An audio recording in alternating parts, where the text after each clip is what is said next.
കണ്ണൂരിൽ ഉണ്ടായ ചക്കൂർവധം വാർത്തയിൽ നിറഞ്ഞു വെക്കുമ്പോൾ അവരൊക്കെ എല്ലാവരും ഉണ്ടായിരുന്നു, വാർത്താ മാധ്യമങ്ങളിലൊക്കെ ഉണ്ടായിരുന്നു. സ്വാഭാവികം, മറ്റൊരു വാർത്ത വരുമ്പോൾ അത് പോകും.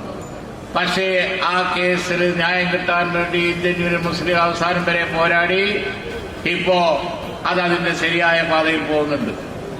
അതേപോലെ തന്നെയാണ് ഇവിടെ ഉണ്ടായ താമർ ജിഫ്രി കൊലക്കേസ്. നമുക്കറിയാം, ആക്ഷൻ കമ്പനി ബാക്കിയുള്ളവരൊക്കെ ഉണ്ട്, അവരൊക്കെ ചെയ്യുന്ന സേവനമൊക്കെ നല്ലത് തന്നെയാണ്.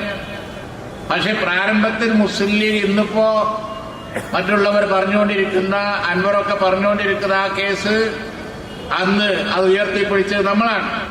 ഞാൻ പറഞ്ഞതിന്റെ കാരണം എന്താണെന്ന് വെച്ചാൽ, ഇന്ത്യയിലെ ഇതര സംസ്ഥാനങ്ങളിൽ നിന്നൊക്കെ വ്യത്യാസമായി ഈ കേരളത്തില് ഇന്ത്യൻ യൂണിയൻ മുസ്ലിം ലീഗ് ഉള്ളത് കൊണ്ട് ന്യായം നടന്നില്ല എങ്കിൽ ഞങ്ങൾ അതിന്റെ അവസാനം വരെ പോകും. ആ സംഘടനാ ശക്തി നമുക്കുണ്ട് എന്നെടുത്ത് പറയാനാണ്. ഇവിടെ ഫൈസലിന്റെ വാദം അങ്ങനെ ഒന്നാണ്.